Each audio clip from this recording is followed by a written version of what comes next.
سیرت النبی صلی اللہ علیہ وآلہ وسلم کا چھٹا لیکچر۔ اس لیکچر میں ہم ہجرت کے اسباب سے لے کے سفر ہجرت کے آغاز تک جانیں گے۔ جیسا کہ پہلے یہ بات گزر چکی ہے کہ حج پر آنے والے افراد سے عموماً آپ صلی اللہ علیہ وآلہ وسلم نیناء میں جمرہ عقبہ کی طرف جو ایک گھاٹی تھی وہاں ملاقاتیں کرتے، اور جو افراد مسلمان ہو جاتے ان سے توحید اور نیک اعمال پر دوام اور بد اعمال سے اجتناب پر بیعت یعنی وعدہ لیتے۔ اس سلسلے کی باقاعدہ ابتدا نبوت کے 11ویں سال ہوئی۔ یہ وہ سال تھا جس کے ماہ شوال میں آپ صلی اللہ علیہ وسلم کی شادی عائشہ رضی اللہ عنہا سے ہوئی تھی۔ اسی سال ذو الحجہ کے مہینے میں جب مکہ سے قریباً 450 کلومیٹر دور کھجور کی بستی یثرب سے کچھ لوگ حج کرنے کے لیے آئے ہوئے تھے تو آپ صلی اللہ علیہ وسلم نے انہیں اسلام کی دعوت دی اور 6 افراد نے اسلام قبول بھی کر لیا۔ ان نیک سیرت افراد نے اپنے علاقے میں جا کے نبی پاک صلی اللہ علیہ وسلم کی باتیں بتائیں تو کئی لوگ مسلمان ہو گئے۔ اس کے بعد واقعہ معراج پیش آیا جس کی تفصیلات بیان کی جا چکی ہیں۔ بیعت عقبہ اولی۔ ان لوگوں کی تبلیغ کا اثر یہ ہوا کہ اگلے سال یعنی نبوت کے 12ویں سال ذو الحجہ میں حج کے موقع پہ آپ صلی اللہ علیہ وسلم کے پاس مزید کچھ لوگوں نے آ کر بیعت کی۔ اس بار ان کی تعداد 12 تھی، 5 پرانے اور 7 نئے۔ چونکہ یہ بیعت جسے وعدہ بھی کہا جاتا ہے وہ مینا میں جمرہ عقبہ جسے حج کے دنوں میں کنکریاں ماری جاتی ہیں کہ قریب ایک گھاٹی میں لی گئی تھی، اس لیے اسے بیعت عقبہ اولی کہا جاتا ہے۔ بیعت عقبہ ثانیہ۔ ان لوگوں نے بھی واپس جا کر خوب محنت سے اسلام کی تبلیغ کی اور اس کا نتیجہ یہ نکلا کہ اگلے سال یعنی نبوت کے 13ویں سال وہاں سے 75 افراد جن میں 72 مرد اور 3 عورتیں شامل تھے نے آ کر اسی جگہ ذو الحجہ میں بیعت کی۔ اسی وجہ سے اسے بیعت عقبہ ثانیہ کہا جاتا ہے۔ ان لوگوں کو آپ صلی اللہ علیہ وسلم کی باتیں اتنی اچھی لگیں کہ انہوں نے آپ صلی اللہ علیہ وسلم کو مستقل طور پر اپنے علاقے میں آنے کی دعوت دے دی۔ یہ بہت ہی اہم اور حساس بات تھی کیونکہ جس علاقے میں آپ صلی اللہ علیہ وسلم کی پیدائش ہوئی، جہاں جوان ہوئے، شادیاں ہوئیں، اولادیں ہوئیں، رشتہ داریاں تھیں، اس علاقے کو آپ صلی اللہ علیہ وسلم نے اتنی تکلیفیں سہنے کے باوجود نہیں چھوڑا۔ اب چند افراد کے بلانے پر ہمیشہ کے لیے کیسے چھوڑ دیتے؟ جب انہوں نے اس بات کا وعدہ کیا کہ نمبر 1 ہر حال میں وہ بات سنیں گے، نمبر 2 تنگی اور خوشحالی میں مال خرچ کریں گے، نمبر 3 نیکی کا حکم دیں گے اور برائی سے روکیں گے، نمبر 4 اللہ کے راستے میں کسی ملامت کی پرواہ نہیں کریں گے، نمبر 5 اور جب آپ صلی اللہ علیہ وسلم ان کے پاس آ جائیں گے تو ان کی مدد کریں گے اور ایسے حفاظت کریں گے جیسے کہ اپنی اور اپنے بچوں کی کرتے ہیں۔ تو جب انہوں نے ان 5 باتوں کا وعدہ کر لیا تو آپ صلی اللہ علیہ وسلم نے انہیں جنت کی خوشخبری سنائی۔ یہی اس بیعت کی یعنی وعدے کی شقیں تھیں۔ اسباب ہجرت۔ قریش اب بہت ہی زیادہ تنگ پڑ چکے تھے، بات بات پر لڑتے جھگڑتے۔ مسلمان اس رویے سے بہت پریشان تھے۔ نبی کریم صلی اللہ علیہ وسلم نے انہیں مدینہ کی طرف ہجرت کی اجازت دے دی۔ بہت سے مسلمان ہجرت کر کے مدینہ جا چکے تھے۔ کفار اس بات پر بھی غصے میں تھے کہ ان کے ہاتھ سے مسلمان بچ بچ کر مدینہ جا رہے ہیں۔ آخر کار انہوں نے حضرت محمد صلی اللہ علیہ وسلم کو نعوذ باللہ راستے سے ہٹانے کا فیصلہ کر لیا۔ دوسرے لفظوں میں یوں کہیے کہ شہید کرنے کا منصوبہ بنایا۔ اس کام کے لیے انہوں نے چند نوجوانوں کو تیار کیا اور ایک رات آپ صلی اللہ علیہ وسلم کی گھر کا محاصرہ کر لیا۔ دوسری طرف ایسا آپ صلی اللہ علیہ وسلم کو آپ کے رب نے وحی کے ذریعے ان کے گندے منصوبے کی خبر دے دی۔ جس رات کفار نے آپ صلی اللہ علیہ وسلم کو شہید کرنے کے لیے گھر کے گرد گھیرا ڈالا ہوا تھا، اسی رات آپ صلی اللہ علیہ وسلم نے ہجرت کے لیے نکلنے سے پہلے حضرت علی رضی اللہ عنہ کو حکم دیا کہ کفار کی امانتیں ان کے مالکوں کو لوٹا دینا۔ اسلام میں امانت کی اہمیت۔ کوئی بندہ جب کوئی چیز کسی دوسرے کے پاس رکھواتا ہے اور طلب کرنے پر وہ اسی طرح واپس کر دی جاتی ہے تو اس عمل کو امانت کہا جاتا ہے، یعنی ایک بندے کے دوسرے بندے کے پاس چیز کو رکھوانا۔ اسلام میں امانت کی بہت ہی اہمیت بیان کی گئی ہے۔ آپ صلی اللہ علیہ وسلم نے ایک موقع پر ارشاد فرمایا، مسند احمد میں حدیث 12383 نمبر پہ ہے کہ لا ایمان لمن لا امانت لہ، اس شخص کو کوئی ایمان نہیں جس میں امانت داری نہیں۔ منافق جو جہنم کے سب سے نچلے درجے میں ہوں گے۔ ان کی عادتیں بیان کرتے ہوئے نبی کریم صلی اللہ علیہ وسلم نے فرمایا کہ منافق کی 3 نشانیاں ہیں۔ جب بات کرتا ہے تو جھوٹ بولتا ہے، اور جب وعدہ کرتا ہے تو وعدہ خلافی کرتا ہے، اور جب امانت رکھوائی جائے تو خیانت کرتا ہے۔ ہمارے یہاں کسی سے کوئی لڑائی جھگڑا ہو جائے اور اس کی کوئی چیز ہمارے پاس ہو تو سب سے پہلے ہم یہی کہتے ہیں ہمت ہے تو اب اپنی چیز لے کر دکھاؤ۔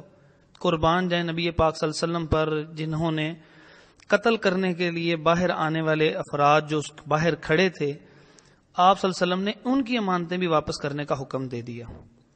اللہ پاک ہمیں بھی اپنے نبی پاک صلی اللہ علیہ وسلم جیسی ہی عادتیں اپنانے کی توفیق عطا فرمائے، آمین۔ جب باہر نکلنے لگے تو اللہ پاک کے حکم سے ایک مٹھی ریت اور چھوٹی کنکریاں لے کر ان شہید کرنے آنے والے افراد کے سروں میں پھینکی، اور یہ آیت وَجَعَلْنَا مِن بَيْنِ أَيْدِيهِمْ سَدًّا وَمِن خَلْفِهِمْ سَدًّا فَأَغْشَيْنَاهُمْ فَهُمْ لَا يُبْصِرُونَ، سورۃ یاسین آیت نمبر 9۔ اور ہم نے ان کے آگے سے ایک دیوار کر دی اور ان کے پیچھے سے ایک دیوار، پھر ہم نے انہیں ڈھانپ دیا تو وہ نہیں دیکھتے۔ یہ آیت پڑھتے ہوئے ان کے سامنے سے نکل گئے اور اللہ پاک کے حکم سے انہیں آپ صلی اللہ علیہ وسلم نظر ہی نہ آئے۔ راستے میں حضرت ابو بکر صدیق رضی اللہ عنہ کو ساتھ لیا اور مدینے کی طرف چل پڑے۔ کفار کو جب پتہ چلا کہ نبی کریم صلی اللہ علیہ وسلم نکل گئے ہیں تو دانت پیسنے لگے، ہر طرف بندے دوڑائے۔ انہیں اندازہ تھا کہ آپ صلی اللہ علیہ وسلم مدینے کی طرف ہی ہجرت کریں گے، لہذا مدینہ جانے والے تمام راستوں پر 3 دن تک آپ صلی اللہ علیہ وسلم کو ڈھونڈتے رہے۔ آپ صلی اللہ علیہ وسلم انہیں ملتے کیسے؟ آپ صلی اللہ علیہ وسلم تو مدینے کی طرف جانے والے راستے پر جانے کی بجائے پہلے بالکل الٹی طرف ایک پہاڑی کے غار جسے غار ثور کہا جاتا تھا میں 3 دن میں رہے۔ جب وہ ڈھونڈ کر تھک گئے تو ان میں سے چند افراد اس پہاڑی پر بھی چڑھے کہ شاید آپ صلی اللہ علیہ وسلم نظر آ جائیں۔ جب وہ غار کے قریب پہنچے تو ابو بکر صدیق رضی اللہ عنہ پریشان ہوئے کہ کہیں ان کی نظر آپ صلی اللہ علیہ وسلم پر نہ پڑ جائے، تو آپ صلی اللہ علیہ وسلم نے فرمایا لا تحزن ان اللہ معنا، گھبرانا نہیں، بلا شبہ اللہ ہمارے ساتھ ہے۔ اللہ پاک ہمیں بھی ایسا ہی ایمان اور توکل نصیب فرمائے کہ ہم بھی ہر وقت اس خیال میں رہیں کہ اللہ پاک ہمیں دیکھ رہا ہے اور ہماری باتیں سن رہا ہے۔ جب وہ ناکام ہو گئے تو واپس گھروں کو چلے گئے، لوگوں کو لالچ دینے لگے کہ اگر کوئی حضرت محمد صلی اللہ علیہ وسلم کے متعلق بتائے گا تو اسے بہت زیادہ انعام دیا جائے گا۔ کئی لوگوں نے اس لالچ میں کئی دن آپ صلی اللہ علیہ وسلم کی تلاش جاری رکھی، مگر جس کی حفاظت اللہ پاک کرے اسے کوئی بھی تکلیف نہیں آ سکتی۔ سوالات: بیعت کسے کہتے ہیں؟ عائشہ رضی اللہ عنہا سے شادی کب ہوئی؟ بیعت عقبہ کو بیعت عقبہ کیوں کہا جاتا ہے؟ دوسری بیعت میں کتنے افراد شریک ہوئے؟ مسلمان ہونے والوں نے کن باتوں کا وعدہ کیا؟ آپ صلی اللہ علیہ وسلم نے اپنی مٹھی میں کیا بھر کر کافروں پر پھینکا؟ غار ثور سے مدینہ تک سفر کی کہانی۔ دلچسپ و عجیب واقعات۔ نبوت کے 14ویں سال کا آغاز ہو چکا تھا۔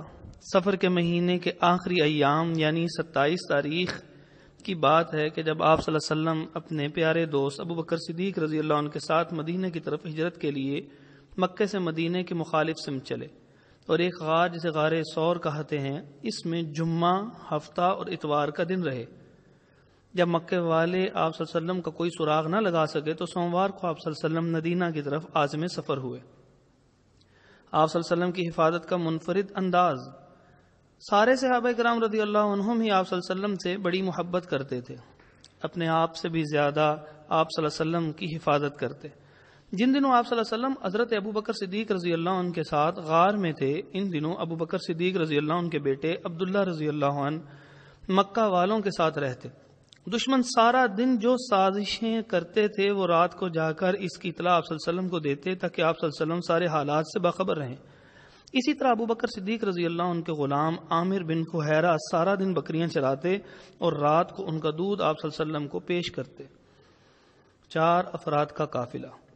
3 دن بعد سفر کا مہینہ ختم ہو گیا۔ اگلے دن سوموار تھا اور ربیع الاول کی 1 تاریخ۔ صبح آپ صلی اللہ علیہ وسلم نے مدینہ کی طرف رخ کیا۔ ان دنوں سڑکیں نہیں بنی ہوئی ہوتی تھی، لہذا پہاڑوں اور وادیوں سے گزرنے کے لیے محفوظ راستے وہاں پر کثرت سے سفر کرنے والے افراد ہی جان سکتے تھے، لہذا ایک ایسا ہی ماہر گائیڈ جس کا نام عبداللہ بن اریقت تھا اسے ساتھ لیا۔ وہ آگے آگے چلنے لگا۔ آپ صلی اللہ علیہ وسلم اور حضرت ابو بکر صدیق رضی اللہ عنہ پیچھے پیچھے تھے۔ ان کے پیچھے حضرت ابو بکر صدیق رضی اللہ عنہ کے غلام عامر تھے۔ اس طرح آگے سے بھی حفاظت ہو گئی اور پیچھے سے بھی۔ راستے میں عجیب و غریب واقعات۔ نمبر 1، بکریوں کا ایک چرواہا راستے میں ملا، اس سے اجازت لے کر دودھ لیا اور اسے ٹھنڈا کر کے آپ صلی اللہ علیہ وسلم کو پلایا۔ جب آپ صلی اللہ علیہ وسلم نے دودھ پی لیا تو ابوبکر صدیق رضی اللہ عنہ خود فرماتے ہیں کہ یہاں تک کہ میں خوش ہو گیا۔ صحیح بخاری کی حدیث نمبر 2439۔ اللہ پاک ہمیں بھی دوسروں کو کھلا پلا کر خوش ہونے کی توفیق عطا فرمائے، آمین۔ نمبر 2، راستے میں ایک جگہ ایسی آئی جہاں ایک عورت ام معبد رہتی تھی۔ وہ آنے جانے والوں کی خدمت کیا کرتی تھی۔ اس دن ان کے خاوند بکریاں چرانے گئے تھے۔ ایک مریل بکری گھر پر تھی جو اتنی کمزور تھی کہ جا ہی نہ سکتی تھی۔ جب آپ صلی اللہ علیہ وسلم اس کے پاس پہنچے تو اس بکری سے دودھ دوہنے کی اجازت مانگی۔ بولیں کہ میرے ماں باپ آپ پر قربان، اگر آپ کو اس میں کوئی دودھ دکھائی دے رہا ہے تو ضرور دوہ لیں۔ آپ صلی اللہ علیہ وسلم نے اللہ کا نام لیا اور دعا کی، بہت بڑا برتن منگوایا اور دودھ دوہنا شروع کر دیا۔ جب وہ اچھی طرح بھر گیا تو انہیں پلایا، پھر دوستوں کو اور پھر خود پیا اور وہاں سے چل پڑے۔ جب ان کے شوہر گھر آئے، دودھ دیکھ کر حیران ہوئے۔ ام معبد کہنے لگیں ایک بابرکت ہستی آئی تھی، اور پھر ساری بات انہیں سنائی۔ شوہر نے پوچھا کہ اس بندے کا حلیہ کیسا تھا؟ تو فرمانے لگیں روشن اور کشادہ چہرہ، خوش اخلاق، متوازن پیٹ، سر کے بال مکمل اور کمال، مجسم حسن و جمال، یعنی بہت ہی خوبصورت، چمکدار آنکھیں، گھنی پلکیں، روبدار آواز، لمبی گردن، گھنی داڑھی، باریک اور پیوستہ ابرو، خاموش ہوں تو پروقار، بات کریں تو موتیوں کی طرح، دور سے دیکھیں تو خوبصورت اور بارونق، قریب سے دیکھیں تو اور بھی حسین و جمیل، شیریں کلام، جچے تلے الفاظ، گفتگو گویا موتیوں کی لڑی، درمیانہ قد، نہ اتنا طویل کہ اچھے نہ لگے، نہ چھوٹا کہ قد معیوب ہو، شگفتہ و تر و تازہ شاخ، خوش منظر، قابل قدر، دوست ایسے کہ ہر وقت پاس رہیں، وقت کچھ کہیں تو خاموشی سے سنیں، حکم دیں تعمیل کے لیے بھاگیں۔ وہ ایسے تھے کہ جن کی خدمت کی جائے اور بات بھی مانی جائے، نہ تلخ مزاج، نہ فضول باتیں کرنے والے۔ یہ سن کر شوہر کہنے لگا یہ تو وہی قریشی ہیں، یعنی نبی صلی اللہ علیہ وسلم۔ کچھ صفات ایسی ہوتی ہیں جنہیں ہم اختیار نہیں کر سکتے، جیسے قد، رنگ وغیرہ۔ اللہ پاک نے جس کو جیسے دے دیے، دوسرا چاہے بھی تو ویسا قد یا رنگ وغیرہ نہیں بنا سکتا۔ جبکہ کچھ صفات ایسی ہوتی ہیں جنہیں انسان اختیار کر سکتا ہے، جیسے کھانے پینے کا طریقہ، چلنے کا انداز، ناخن کی لمبائی، بالوں کا سٹائل وغیرہ۔ محبت کا تقاضا یہ ہے کہ تمام مسلمانوں کو چاہیے کہ نبی پاک صلی اللہ علیہ وسلم کی جن صفات کو اختیار کیا جا سکتا ہے وہ اسے اپنائیں۔ کسی بھی کام کو سنت کہہ کے چھوڑ دینا یہ محبت کا تقاضا نہیں ہے کہ کوئی بات نہیں، سنت ہی تو ہے، ایسا نہیں کرنا چاہیے۔ چھوٹا بچہ باپ سے محبت کرتا ہے تو اس کی طرح کے جوتے پہنتا ہے، عید وغیرہ کے موقع پہ جو عیدی ملتی ہے اس سے نقلی نوٹ اسی لیے خریدتا ہے کہ اس کے باپ کی جیب میں نوٹ ہوتے ہیں تو وہ بھی باپ کی طرح نوٹ رکھنا چاہتا ہے، خواہ نقلی ہی کیوں نہ ہو۔ اسی طرح بچیاں پرس خریدنا پسند کرتی ہیں کیونکہ ان کی ماں پرس استعمال کرتی ہے، یعنی محبت میں انسان اپنے محبوب جیسا بننے کی کوشش کرتا ہے۔ تو آئیے آج سے ہم بھی عہد کرتے ہیں کہ ہم اپنے نبی کریم صلی اللہ علیہ وسلم جیسا خلیہ بنائیں گے۔ آپ صلی اللہ علیہ وسلم کی داڑھی تھی تو ہم بھی داڑھی رکھیں گے، آپ صلی اللہ علیہ وسلم کی شلوار ٹخنوں سے اوپر ہوتی تھی تو ہم بھی اپنی پینٹ شلوار ٹراؤزر ٹخنوں سے اونچا رکھیں گے۔ آپ صلی اللہ علیہ وسلم کے ناخن لمبے نہیں ہوتے تھے تو ہم بھی ہر جمعے اپنے ناخن کاٹ لیا کریں گے تاکہ لمبے نہ ہوں۔ آپ صلی اللہ علیہ وسلم سے بدبو نہیں آتی تھی تو ہم بھی نہا دھو کر خوشبو لگایا کریں گے تاکہ ہم سے بھی بدبو نہ آئے۔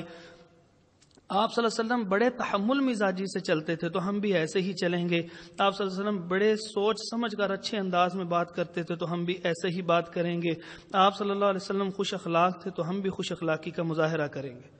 اللہ پاک ہمیں عمل کی توفیق عطا فرمائے، آمین۔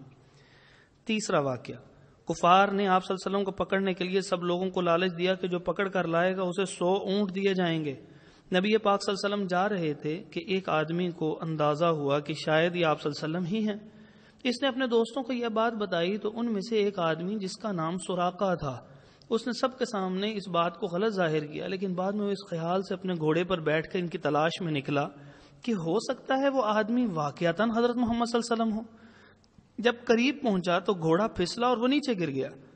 ان لوگوں کی عادت تھی کہ فال نکالتے تھے۔ فال نکالنے کا طریقہ یہ ہوتا تھا کہ اپنے تیروں میں سے تیر نکالتے اگر پسند کا نکل آتا تو سمجھتے کہ کام کرنا چاہیے، اور اگر پسند کا نہ نکلتا تو سمجھتا کہ کام نہیں کرنا چاہیے۔ اسلام نے اسے حرام قرار دیا ہے اور کام کرنے سے پہلے 2 باتوں کا حکم دیا ہے۔ نمبر 1 مشورہ، کسی کام میں پریشانی ہو یا کوئی کام شروع کرنا ہو تو کسی اچھے مخلص آدمی سے ضرور مشورہ کرنا چاہیے۔ نبی پاک صلی اللہ علیہ وسلم اپنے صحابہ کرام رضی اللہ عنہم سے مختلف کاموں میں مشورہ کیا کرتے تھے، اسی طرح صحابہ کرام رضی اللہ عنہم بھی آپ صلی اللہ علیہ وسلم سے مشورہ کیا کرتے تھے۔ نمبر 2 استخارہ۔ استخارہ کا مطلب ہے خیر کا طلب کرنا۔ جب بھی کسی کام کے کرنے یا نہ کرنے کے حوالے سے متردد ہوں تو مسنون طریقہ یہ ہے کہ مسنون طریقے سے استخارہ کیا جائے۔ جابر رضی اللہ عنہ نے بیان کیا کہ رسول اللہ صلی اللہ علیہ وسلم ہمیں تمام معاملات میں استخارے کی ایسے تعلیم دیتے جیسے قرآن کی سورت کی تعلیم دیتے ہیں۔ صحیح بخاری حدیث نمبر 6382۔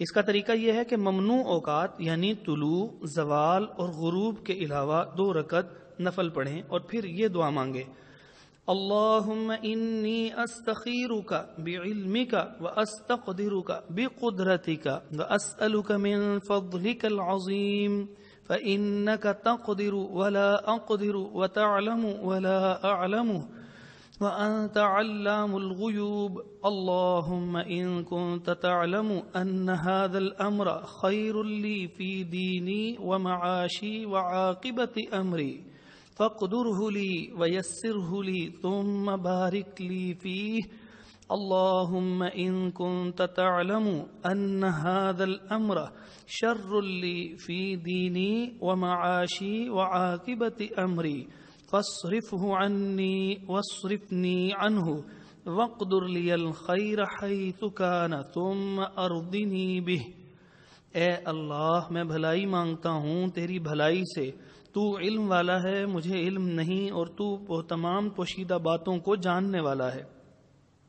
اے اللہ اگر تو جانتا ہے کہ یہ کام میرے لیے بہتر ہے میرے دین کے اعتبار سے، میری معاش اور میرے انجام کے اعتبار سے، تو اسے میرے لیے میرے مقدر میں کر دے اور اسے میرے لیے آسان کر دے اور اس میں میرے لیے برکت ڈال دے۔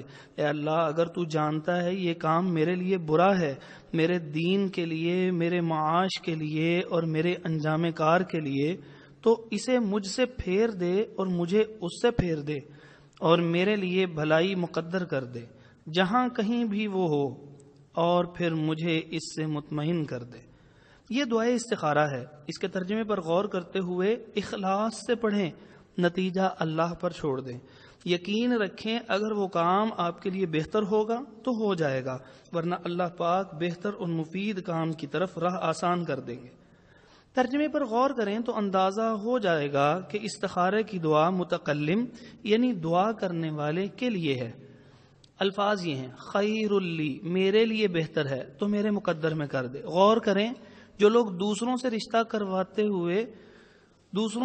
کروانے کا استخارہ کرواتے ہیں تو بابا جی استخارے والے اپنے لیے دعا کر رہے ہیں، اللہ اگر یہ رشتہ میرے لیے بہتر ہے تو میرے مقدر میں کر دے، حالانکہ وہ اپنے لیے دعا مانگ رہا ہے اور پھر صبح اٹھ کے یہ دوسروں کو بتا رہا ہے کہ آپ کے لیے یہ استخارہ بہتر ہے۔ تو یہ تو بالکل بات غلط ہے۔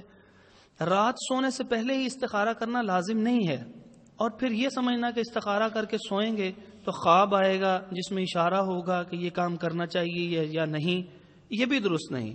بہرحال سوراخا نے فال نکالا اور ناپسند تیر نکل آیا، مگر انسانی فطرت ہے کہ جو کام سر پر سوار ہو جائے اسے کر کے ہی ہٹتا ہے۔ 100 اونٹ کے لالچ میں پھر گھوڑے پر سوار ہو گیا۔ قریب پہنچے تو نبی پاک صلی اللہ علیہ وسلم تلاوت کر رہے تھے۔ آپ صلی اللہ علیہ وسلم سفر میں نفل بھی پڑھا کرتے تھے اور تلاوت بھی کیا کرتے تھے۔ آج ہم میں سے اکثر لوگ سفر میں یہ دونوں کام کرتے ہی نہیں۔ ہمیں بھی تلاوت قرآن مجید کرنی چاہیے۔ جو صورتیں آتی ہیں کم از کم انہیں زبانی پڑھ لیا کریں۔ صرف 3 مرتبہ سورت اخلاص یعنی قل هو اللہ احد اللہ الصمد لم یلد ولم یولد ولم یکن لہ کفوا احد پڑھ لیں تو ایک قرآن کے برابر اجر و ثواب ہے۔ یعنی 1 مرتبہ سورت اخلاص پڑھنا ثلث القرآن ہے، قرآن کا 1/3 ہے۔ آیت الکرسی پڑھنے سے ایک فرشتہ حفاظت کے لیے مقرر ہو جاتا ہے۔ سورت فاتحہ پڑھنے سے شفا ملتی ہے۔ تلاوت کے بڑے فوائد ہیں، ان میں سے ایک بہت ہی بڑا فائدہ یہ ہے کہ سفر آسانی سے گزر جاتا ہے اور ٹائم گزرنے کا پتہ ہی نہیں چلتا۔ ٹریفک بلاک ہو جائے اور بہت سے لوگ ایک دوسرے پر برسنا شروع ہو جاتے ہیں کہ میری جگہ پر تم کیوں آ رہے ہو. اگر ہم تلاوت کرنے کی عادت بنا لیں تو ایسی لڑائیوں سے بھی بچ سکتے ہیں. اللہ تعالی ہمیں بھی نماز سفر کے دوران بھی اور بغیر سفر کے بھی اور اذکار اور تلاوت کو بالخصوص سفر میں کرنے کی توفیق عطا فرمائے. آمین. سراقہ خود فرماتے ہیں آخر جب میں نے رسول اللہ صلی اللہ علیہ وسلم کی قرات سنی، نبی کریم صلی اللہ علیہ وسلم میری طرف کوئی توجہ نہیں کر رہے تھے، لیکن ابو بکر رضی اللہ عنہ بار بار مڑ کر دیکھتے تھے تو میرے گھوڑے کے آگے کے دونوں پاؤں زمین میں دھنس گئے. جب وہ ٹخنوں تک دھنس گیا تو میں اس کے اوپر گر پڑا اور اس سے اٹھنے کے لیے ڈانٹا اور اسے اٹھانے کی کوشش کی، لیکن وہ اپنے پاؤں زمین سے نکال نہیں سکا. بڑی مشکل سے جب اس نے پوری طرح کھڑے ہونے کی کوشش کی تو اس کے آگے کے پاؤں سے منتشر سا غبار اٹھ کر دھوئیں کی طرح آسمان کی طرف چڑھنے لگا. میں نے تیروں سے فال نکالی، لیکن اس مرتبہ بھی وہی فال آئی جسے میں پسند نہیں کرتا تھا. اس وقت میں نے نبی کریم صلی اللہ علیہ وسلم کو امان کے لیے پکارا. میری آواز پر وہ لوگ کھڑے ہو گئے اور میں اپنے گھوڑے پر سوار ہو کر ان کے پاس آیا. ان تک برے ارادے کے ساتھ پہنچنے سے جس طرح مجھے روک دیا گیا تھا، اسی طرح مجھے یقین ہو گیا تھا کہ رسول اللہ صلی اللہ علیہ وسلم کی دعوت بھی غالب آ کر رہے گی. اس لیے میں نے نبی کریم صلی اللہ علیہ وسلم سے کہا آپ کی قوم نے آپ کے مارنے کے لیے 100 اونٹوں کے انعام کا اعلان کیا ہے، نعوذ باللہ. پھر میں نے آپ صلی اللہ علیہ وسلم کو قریش کے ارادوں کی اطلاع دی. میں نے ان حضرات کی خدمت میں کچھ توشہ اور سامان پیش کیا، لیکن آپ صلی اللہ علیہ وسلم نے اسے قبول نہیں فرمایا. مجھ سے کسی اور چیز کا مطالبہ بھی نہیں کیا، صرف اتنا کہا کہ ہمارے متعلق رازداری سے کام لینا. لیکن میں نے عرض کیا کہ آپ میرے لیے ایک امن کی تحریر لکھ دیجئے. آپ صلی اللہ علیہ وسلم نے عامر بن فہیرہ رضی اللہ عنہ کو حکم دیا اور انہوں نے چمڑے کے ایک رکھہ پر تحریر امن لکھ دی. اس کے بعد رسول اللہ صلی اللہ علیہ وسلم آگے بڑھے. صحیح بخاری حدیث نمبر 3906. آخر کار آپ مدینہ کے قریب پہنچ گئے. مدینہ سے 3 کلومیٹر پہلے ایک علاقے میں آپ صلی اللہ علیہ وسلم نے قیام کیا. وہاں ایک مسجد بنائی جس کا نام مسجد قباء ہے. اس مسجد کی اتنی فضیلت ہے کہ آپ صلی اللہ علیہ وآلہ وسلم نے ارشاد فرمایا من طہر فی بیتی ثم اتی مسجد قباء فصلی فیہ رکعتین کان کعمرہ. جس نے اپنے گھر سے وضو کیا اور مسجد قباء آیا اور وہاں 2 رکعت ادا کی تو یہ عمرہ کی طرح ہے. اللہ پاک ہمیں بھی یہ سعادت نصیب فرمائے. آمین. پھر وہاں سے مدینہ روانہ ہوئے جہاں آپ کا بڑی گرم جوشی سے استقبال کیا گیا. سوالات. غار ثور کیا ہے؟ مکہ والوں کی خبریں کون دیتا تھا؟ آپ صلی اللہ علیہ وسلم نے کس تاریخ کو مکہ چھوڑا؟ راستے میں کس گائیڈ کی خدمات لی گئیں؟ ام معبد کون تھی؟ آپ صلی اللہ علیہ وسلم کا حلیہ کیسا تھا؟ انسان کے اوصاف کتنی قسم کے ہوتے ہیں؟ ہم آپ صلی اللہ علیہ وسلم جیسا حلیہ کیسے اپنا سکتے ہیں؟ کوئی بھی کام شروع کرنے سے پہلے کیا کرنا چاہیے؟ استخارہ کسے کہتے ہیں؟ استخارہ کیسے کرتے ہیں؟ مسجد قباء میں نماز پڑھنے کی کیا فضیلت ہے؟